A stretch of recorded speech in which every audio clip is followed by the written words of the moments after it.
नमस्कार विद्यार्थियों, कैसे हो आप? उम्मीद है अच्छे होंगे। तो विद्यार्थियों, आज हम बात करेंगे प्रारंभिक पूर्णता प्रमाण पत्र परीक्षा सत्र 2021-22 के तहत मॉडल प्रश्न पत्रों की सीरीज में आज का हमारा विषय रहेगा विज्ञान कक्षा 8। तो बच्चों, यह मॉडल प्रश्न पत्र आपको 2.5 घंटे के तहत हल करना है तथा पहले भी आपके 4 पेपर हो चुके हैं। उम्मीद है अच्छे हुए होंगे। तो प्यारे विद्यार्थियों, वीडियो शुरू करने से पहले अगर आप मेरे चैनल पर नए हैं तो चैनल को सब्सक्राइब करना न भूलें तथा बेल आइकन जरूर प्रेस करें। तो बच्चों, मॉडल प्रश्न पत्रों की सीरीज में आज का अपना विज्ञान विषय का 2 नंबर का सेट रहेगा। आगे मैं कुल मिलाकर के 5 सेट आपको उपलब्ध करवाए जाएंगे मेरे YouTube चैनल पर तथा मेरे YouTube चैनल पर आप बने रहें। तो चलो अपना प्रश्न पत्र शुरू करते हैं। फसल के उत्पाद के दौरान मिट्टी में पोषक तत्वों के स्तर को बनाए रखने के लिए क्या मिलाते हैं? तो बच्चों, आंसर रहेगा मिट्टी के अंतर्गत खाद मिलाई जाती हैं। निम्नलिखित में से जैव अनिम्नीकरण पदार्थ हैं। आंसर रहेगा बच्चों जैव अनिम्नीकरण पदार्थ प्लास्टिक होता है। सोडियम धातु को सामान्य ताप पर जिस द्रव में रखते हैं वह है। आंसर रहेगा बच्चों मिट्टी का तेल। नेक्स्ट क्वेश्चन है, अक्षय प्राकृतिक संसाधन के उदाहरण हैं। तो आंसर रहेगा वायु। निम्नलिखित में से कौन से वन्य जंतु संकटापन्न स्पीसीज की श्रेणी में सम्मिलित किए गए हैं? तो आंसर रहेगा बच्चों उपयुक्त सभी हाथी, काले हिरण, अजगर सभी संकटापन्न स्पीसीज की श्रेणी में आते हैं। नेक्स्ट है घर्षण है। आंसर रहेगा बच्चों शत्रु तथा मित्र दोनों घर्षण की श्रेणी में आते हैं। निम्नलिखित में से किस वाक् ध्वनि की आवृत्ति न्यूनतम होने की संभावना है? आंसर रहेगा पुरुष की। आशुद्ध जल में नमक घोलने के बाद यह विद्युत का हो जाता है सुचालक। नेक्स्ट है किसी भूकंप की शक्ति के परिमाप को पर व्यक्त किया जाता है। रिक्टर पैमाने पर भूकंप की तीव्रता मापी जाती है बच्चों। वायुमंडल में सबसे अधिक मात्रा में पाई जाने वाली गैस है। आंसर रहेगा बच्चों नाइट्रोजन 78% पाई जाती हैं।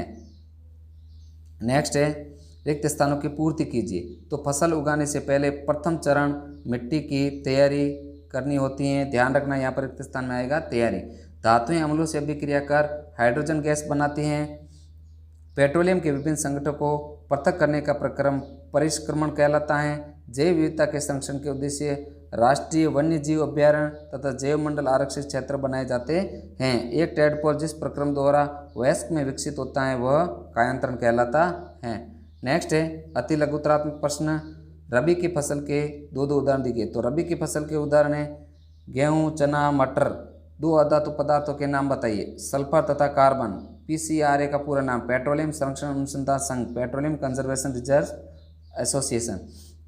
सजीवों के लिए जनन क्यों जरूरी है? तो आंसर रहेगा अपनी प्रजाति को बनाए रखने के लिए सजीवों के लिए जनन महत्वपूर्ण है। निषेचन के प्रकार लिखिए। आंतरिक निषेचन तथा बाहरी निषेचन। नेक्स्ट है कॉलम 1 को कॉलम 2 से मिलान करना है। जीवाणु हैजे का कारक है राइजोबियम। नाइट्रोजन स्थिरीकरण लैक्टोबैसिलस। दही का जमना यीस्ट। ब्रेड की ब्रेडिंग एक प्रोटोजोआ मलेरिया का वाहक तथा एक विषाणु एड्स का कारक बनता है।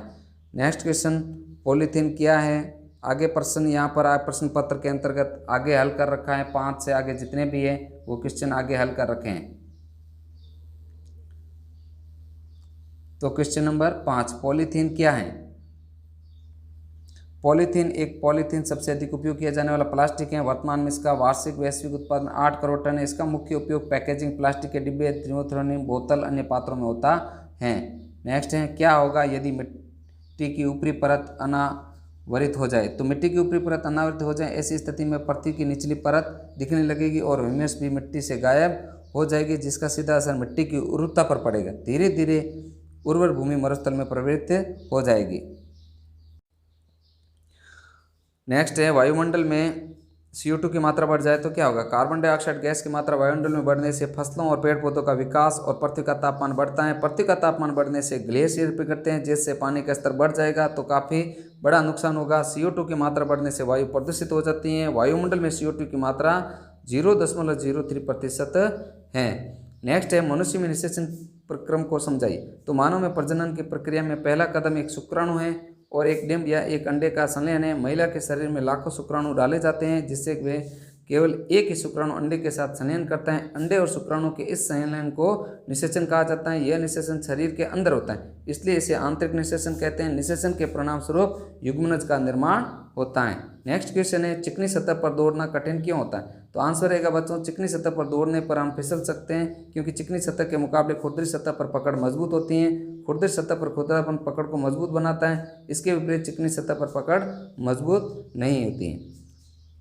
उदाहरण के लिए जब रोड बनाए जाते हैं तो उन्हें जानबूझकर खुरदरा किया जाता है ताकि गाड़ियां फिसले नहीं और इससे गाड़ी की स्पीड भी बढ़ सकती है। चिकनी सतह के मुकाबले खुरदरी सतह पर घर्षण बल भी अधिक लगता है। नेक्स्ट क्वेश्चन है, आकाश में तड़ित या मेघ गर्जन की घटना एक समय पर हमें समान दूरी पर घटित होती हैं।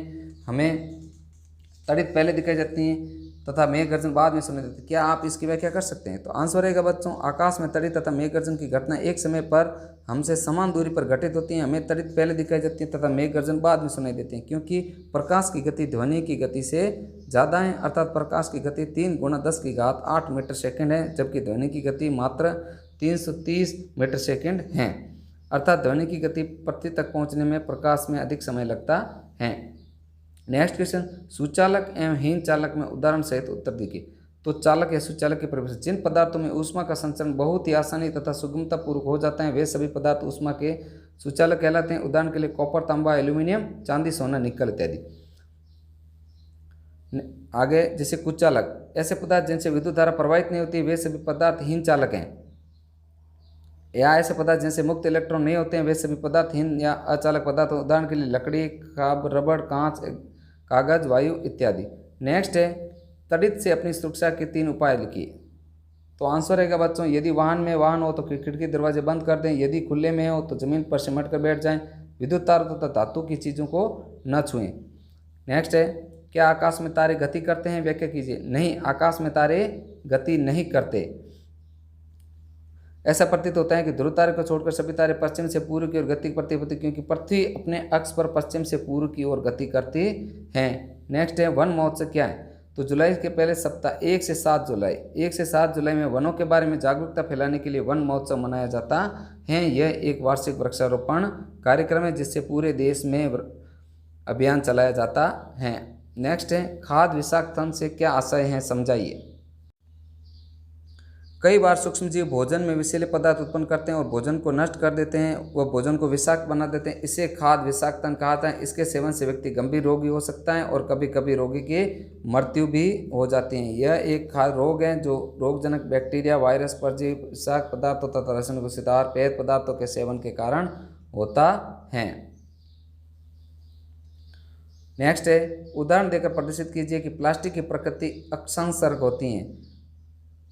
प्लास्टिक की प्रकृति अक्षांशक होती है। लंबे समय तक खुले में रहने पर प्लास्टिक का विघटन नहीं होता, अर्थात प्लास्टिक हवा और पानी से क्रिया नहीं करते, इसलिए प्लास्टिक की प्रकृति अक्षांशक है। उदाहरण के लिए प्लास्टिक से बनी हुई वस्तुओं को लंबे समय तक प्रयोग किया जा सकता है, क्योंकि घर में प्रयोग में होने वाले प्लास्टिक के डिब्बे और बाल्टियों आदि को सालों साल प्रयोग में लाने के बावजूद न तो उन पर जंग लगता है और न ही रूप रंग में बदलाव आता है।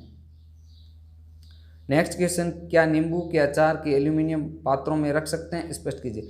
नहीं, हम एल्यूमिनियम के पात्रों में अचार नहीं रख सकते हैं, क्योंकि नींबू में साइट्रिक अम्ल होता है जो एल्यूमिनियम के साथ अभिक्रिया करता है और एल्यूमिनियम के लवण और हाइड्रोजन गैस का उत्पादन करता है। यह भोजन को खराब कर देता है और इसे खाने के अयोग्य बना देता है। नेक्स्ट है, समझाइए जीवाश्म ईंधन समाप्त होने वाले प्राकृतिक संसाधन क्यों हैं। तो आंसर रहेगा बच्चों, जीवाश्म ईंधन समाप्त होने वाले प्राकृतिक संसाधन है क्योंकि एक बार इसका उपयोग करने के पश्चात इसे दोबारा प्राप्त नहीं किया जा सकता है। ये मृत जीवों से बनते हैं और मृत जीवों को ईंधन में परिवर्तित होने से लाखों वर्षों तक का समय लगता है। हमारे पास जो अधिकांश ईंधनों का भंडार है वह कुछ सालों के लिए पर्याप्त है, इसलिए हमें इनका न्यायोचित प्रयोग करना चाहिए। नेक्स्ट क्वेश्चन, घर्षण हानिकारक होते भी आवश्यक क्यों होता है, उदाहरण देकर समझाइए। आंसर रहेगा बच्चों, घर्षण हानिकारक होते भी आवश्यक हैं, जैसे वाहनों में ब्रेक लगाने के लिए ब्रेड पैडों का इस्तेमाल करना, कबड्डी के खिलाड़ी द्वारा अपने हाथों पर मिट्टी रगड़ना, चलाते समय अधिक बल लगाकर पैरों द्वारा जमीन को पीछे धकेलना, कारखानों में पहिए और पट्टी के घर्षण के लिए बिरोजे का इस्तेमाल करना, सर्दियों में हाथों को रगड़कर गर्म करना।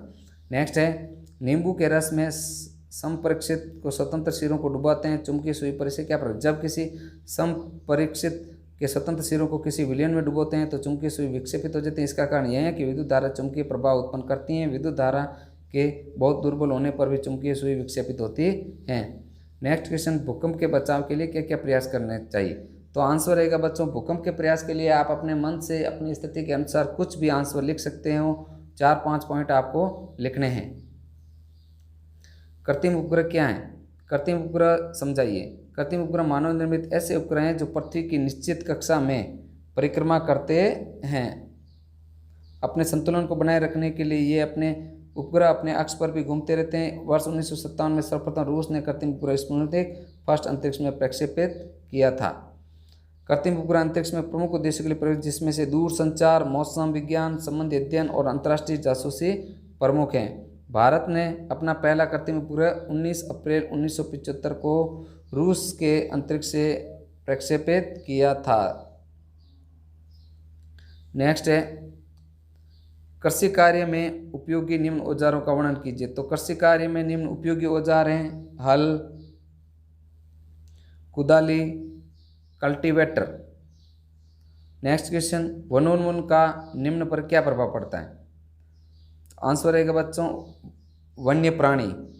हमें वृक्षों की कटाई करते रहे तो धीरे धीरे सारे वन्य प्राणी विलुप्त हो जाएंगे, वन्य पेड़ पौधे भी गायब हो जाएंगे, प्रदूषण का स्तर बढ़ जाएगा, मृदा का अपरदन अधिक होगा, प्राकृतिक आपदाओं की संभावना अधिक हो जाएगी, अंत में जीवन संभव नहीं होगा। नेक्स्ट है पृथ्वी। वनोन्मूलन से विश्व उन्मूलन हो रहा है, जिससे बर्फीले पहाड़ तक पिघल रहे हैं और पृथ्वी जलमग्न हो रही है। कार्बन डाइऑक्साइड बढ़ने से ग्लोबल वार्मिंग बढ़ रही है। इसके साथ साथ और भी प्राकृतिक आपदाओं जैसे बाढ़, सूखा आदि संभावनाएं बढ़ जाती हैं। पृथ्वी का प्राकृतिक संतुलन भी बिगड़ जाता है। अगली पीढ़ी, वनोन्मूलन की वजह से बहुत सारी स्पीसीज संकटापन्न या विलुप्त की श्रेणी में आ गई हैं। पर्यावरण, हम वृक्षों की कटाई करते रहे तो धीरे धीरे सारे प्राणी विलुप्त हो जाएंगे, वन्य पेड़ पौधे भी गायब हो जाएंगे, प्रदूषण का स्तर बढ़ जाएगा, मृदा का अपरदन अधिक होगा। नेक्स्ट है, निम्नलिखित की व्याख्या कीजिए। अवश्रव्य तरंगे। अवश्रव्य तरंगे वे हैं जिनकी आवृत्ति 20 हर्ट्ज से कम हो, उन्हें अश्रव्य तरंगे कहते हैं।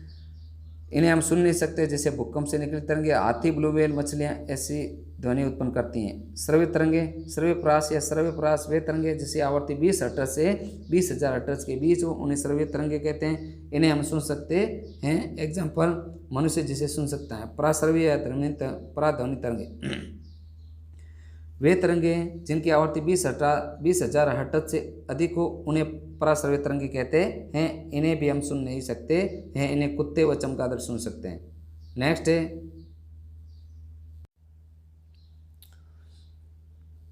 जल प्रदूषण के कारक, प्रभाव और रोकथाम के उपाय। तो जल प्रदूषण के कारण, औद्योगिकरण के परिणाम स्वरूप आज कारखानों की संख्या में वृद्धि हुई, लेकिन इन कारखानों को लगाने वाले पूर्ण अपशिष्ट पदार्थों को नदियों, नहरों, तालाबों आदि अन्य स्रोतों में बहा दिया जाता है, जिससे जल में रहने वाले जीव जंतु व पौधों पर बुरा प्रभाव पड़ता है। साथ ही जल पीने योग्य नहीं रहता और प्रदूषित हो जाता है। जनसंख्या वृद्धि को मलमूत्र हटाने का एक गंभीर समस्या का समाधान नासमझी से यह किया है कि मलमूत्र आज नदियों व नहरों में बहा दिया जाता है। यही मलमूत्र हमारे जल स्रोतों को दूषित कर रहे हैं। जल में परमाणु परीक्षण किए जाते हैं, जब इससे नाभिकीय कण मिल जाते हैं और जल को दूषित करते हैं। गाँव में लोगों को तालाबों, नहरों में नहाने, कपड़े धोने, पशुओं नहलाने, साफ करने आदि से जल स्तर दूषित हो। जल प्रदूषण के प्रभाव, जल प्रदूषण के रोकथाम के उपाय। नदी या अन्य जल स्रोतों में अपशिष्ट बहाना डालना गैर कानूनी घोषित कर प्रभावी कानून उठाने चाहिए। कार्बनिक पदार्थों के निष्पादन से पूर्व उनका ऑक्सीकरण कर दिया जाना चाहिए। पानी में जीवाणु को नष्ट करने के लिए रासायनिक पदार्थ जैसे ब्लीचिंग आदि का उपयोग करना चाहिए। अंतर्राष्ट्रीय स्तर पर समुद्र में किए जाने जा रहे परमाणु परीक्षणों पर रोक लगानी चाहिए। समाज व जनसाधन में जल प्रदूषण के खतरे को प्रति चेतना उत्पन्न करनी चाहिए। तो बच्चों, आज का वीडियो इतना ही। मिलते हैं अगले मॉडल पेपर के साथ शीघ्र ही।